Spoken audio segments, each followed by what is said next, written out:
What's up, you guys? This is One Classic Gamer here. Welcome you to part 11, my trophy hunt video for Resident Evil 8 Village. I've been putting this video off for quite a while, to be honest, because I was stressing it out. I had to edit through about 7 hours of footage here. Turns out I actually played through this game 4 times and not 3 times. Well, 3.5 times, because my third playthrough I kind of played the game up until a certain point, and then once I got, a certain number of trophies, I basically just reloaded the game and started it over again.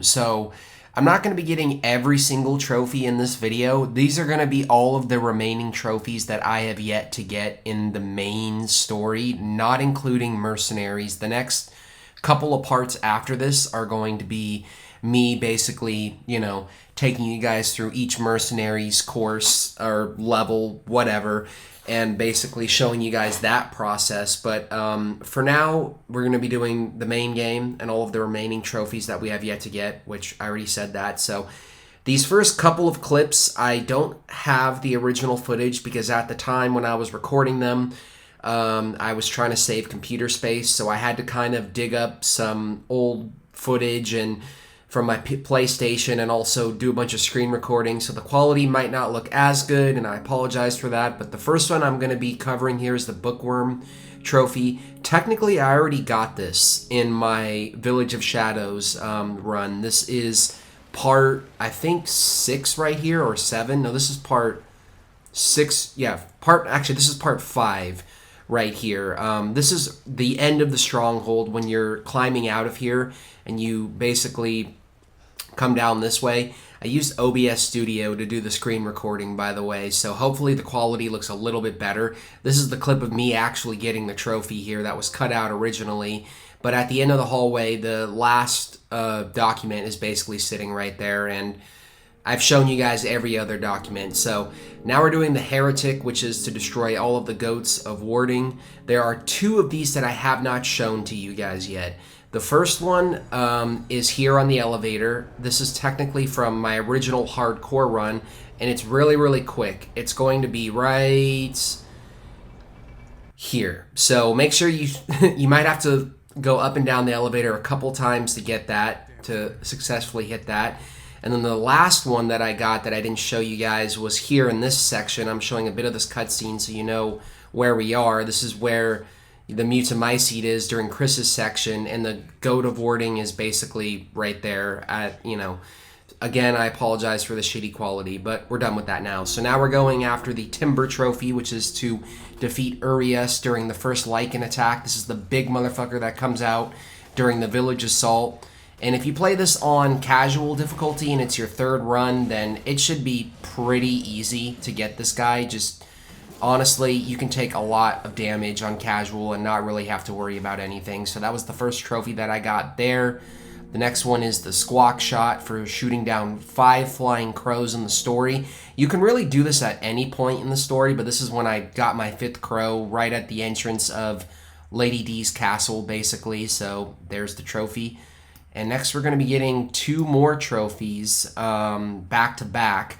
We're going to be getting the Doll Collector, which is for viewing all character and weapon models, and the Art Collector for viewing all of the concept art. Now, I apologize that I can't show you guys every single piece of concept art. I'm trying to keep this video fairly short, but if you've played through the game 2.5 times at this point, you should have enough points to unlock all of this in the main menu. And yeah, you just basically flip through all of this stuff and you get 2 very, very easy trophies from, flipping through this stuff basically.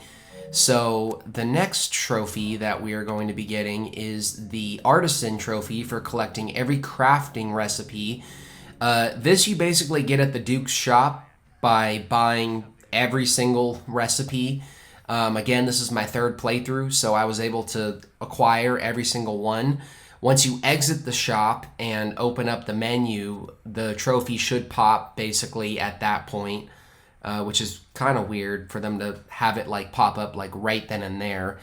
Next, we're going for the Tinkerer trophy, which is for creating every type of item available in the crafting menu. This I basically got down here in like the jail cell section in Lady D's castle. I do this trick a couple of times in my third playthrough. I basically come into an area, scavenge, loot, craft what I can, and then once I craft what I can, I basically reload the save and then rinse and repeat, basically. You keep doing it over and over and over again until you've crafted every single thing in the menu that you can, and eventually the trophy will pop up. So just keep reloading, keep crafting new items, and again, you can do this at several different points throughout the game. It doesn't really matter what part of the game you choose to do this. So there we go. Next is lucky number 7. This one is a little bit trickier. You have to use a bit of math to get this done. So during the castle section, I basically, my goal here was to get my lay to an odd number. And I did this by selling stuff and buying certain things. Just, I guess, follow what I do here. Try to get your stock down to 5 lay and then sell exactly what I'm selling here in order to, you know, get like this odd amount of lay.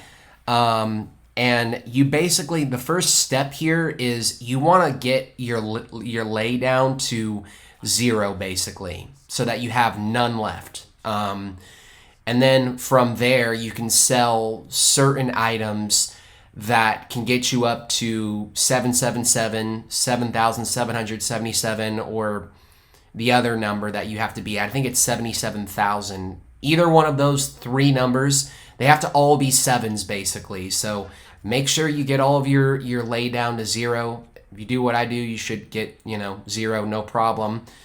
And then a little later on, during like the second half of the game, I sold him some stuff here to get my Lee up to 777. So just sell exactly what I sell here, and you should have no problem basically getting this. And once you get the 777, either the 777, the 7,777, or the 77,777, the trophy will pop at that point. That's a lot of 7s.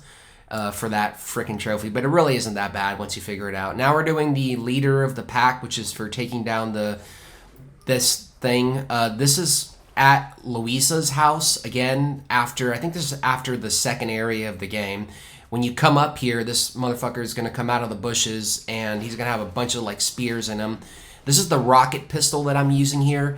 At this point, if you guys have been following along, you should be able to purchase most of this stuff at the extra content like menu in the main menu, because you should have enough points at this point. And I've already played the game once on hardcore and again on Village of Shadows, so I had a ton of points to like burn through. And most of the stuff you can pretty much buy, like I said, in the main menu. So kill this guy and you'll get a trophy, basically. I'm pretty sure this is actually, I think, before the second area of the game. No, this is after the House Buenaviento. Actually, I've gotten 3 out of 4 roses, so this is after the third area. After Moreau, after the fight with Moreau, you come up here to Luisa's house, and this guy will come out, basically, and do this on casual, and you'll have no problem getting this. So he also gives you that really nice reward there. So now we're doing the fast reflexes. This took me such a long time to get. You basically get this by knocking a flaming arrow out of the sky.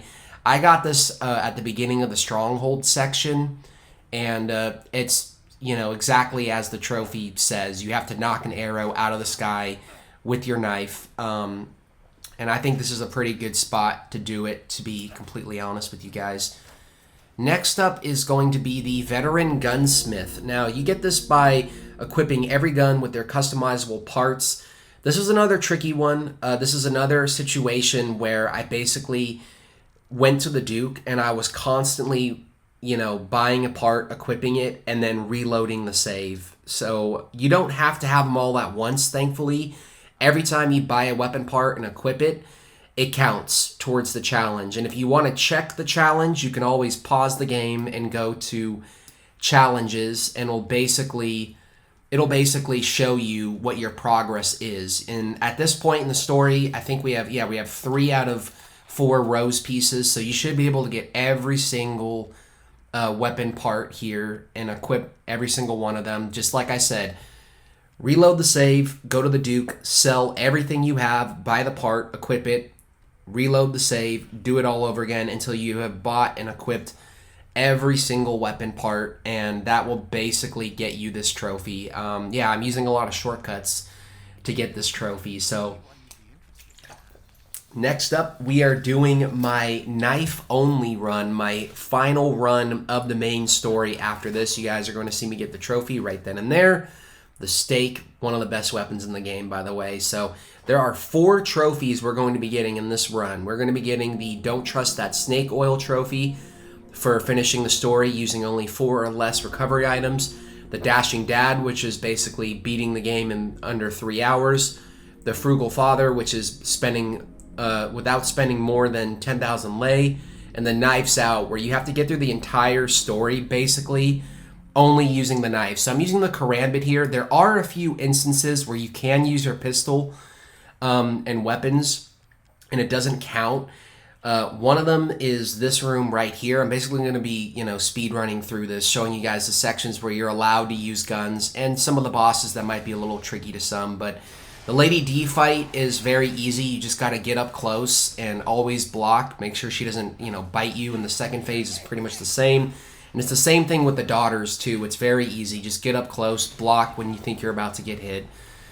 Here during the Moreau section, there's this part where you have to, destroy this lock in order to drop this ladder down. You can use your gun here. It won't count towards, the challenge or anything. It won't affect the challenge. And again, you can pause, go to challenges, and check your status on it, and here it'll say 0 times used, meaning that I've been using the knife the entire time. During the Moreau fight, it's the same thing as the Lady D fight. Get in close, always block when he's about to attack you, and you can actually take him out fairly quickly by doing this strategy here. In the Stronghold, when you're fighting this guy, always get behind the pillar whenever he jumps to attack you, and same as the other bosses, make sure you get up close and just wail on them with the karambit. That's what this weapon is, by the way. Another weapon that you can buy pretty much at the main menu, and you should have enough points at this point to get it. Most of the encounters, I basically just I ran past the enemies and avoided them. I didn't really use I didn't really engage that much in combat. I kind of just speed ran through this and avoided most of the enemies. Just always block and always go for weak points if you have no choice whatsoever. This is another section of the game during the factory where you're allowed to use your pistol to shoot these 3 spots so that you can get away from these drill guys. And yeah, I mean, all of this again is very, very straightforward. If you're playing the game on casual, you can get through this game super quick. I did it in 2.5 hours. I was able to get through this game basically. So next up is the Drillhead boss fight. This guy is very straightforward also. You just wait for him to charge or not move, like when he spits his fire out, and then you get behind him and just wail on him with the karambit. And on casual, he moves super freaking slow, as you can tell. He moves nowhere near as fast as, the other difficulties. Heisenberg, this fight, you have no other alternative but to use these weapons, so it's okay to use these guns here and not the knife because you have no choice. During the Chris Redfield laser pointing target section, you're allowed to use the laser pointer here. Again, I'm going to show you guys it doesn't have any effect on the challenge whatsoever because you have to do it in order to, get through that part in particular. And now we're moving on to this boss right here. I'm going to show you a little clip here, and this is pretty much what you're going to be doing for the entire fight. It's going to take a long time for you to beat this guy, so I'm not going to show the entire thing, but basically what I did was I got down and crouched and just kept knifing his leg over and over and over again. Make sure you jump out of the way or run out of the way when he jumps at you and charges at you, and again, always block. You want to avoid using health items. I think you can use a couple, There are a few scripted sections in the game, like 2 or 3, where you have to use health items, but apart from those sections, you're allowed to use the healing items, I think, like 1 or 2 more times, as long as it doesn't go over 4 times. During the Mother Miranda fight, just like all the other fights, you want to get in close and block when she attacks. You're also allowed to take your pistol out here to shoot these like fireball things. It doesn't affect, you know, your status on the challenge, as you're about to see. That was one of like the bigger fireballs. This is like the midpoint of the fight. When she does these little fireballs, you can also use your weapon here to basically get rid of them. Just make sure you switch back to the knife, and I'm at 229 with my playtime here. And we're very close to beating her here, so last but not least, when you do beat her, you go into the scripted section where she grabs you and you have to shoot her. This is the only other part in the game where you are allowed to use your weapons, because you literally have no other choice, no other alternative. But that's pretty much it. You know, I'm not going to walk you guys through any of the other like enemy encounters, because it's all very straightforward. Basic Resident Evil. You can run through most of this game and avoid the enemies, and if you have no choice, just block. Always freaking block, no matter what. So you're able to use your guns here, and that's it.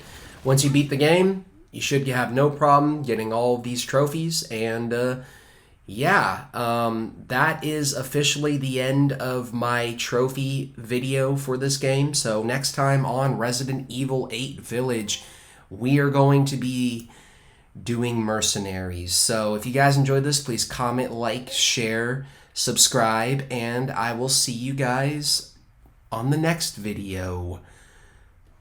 Peace.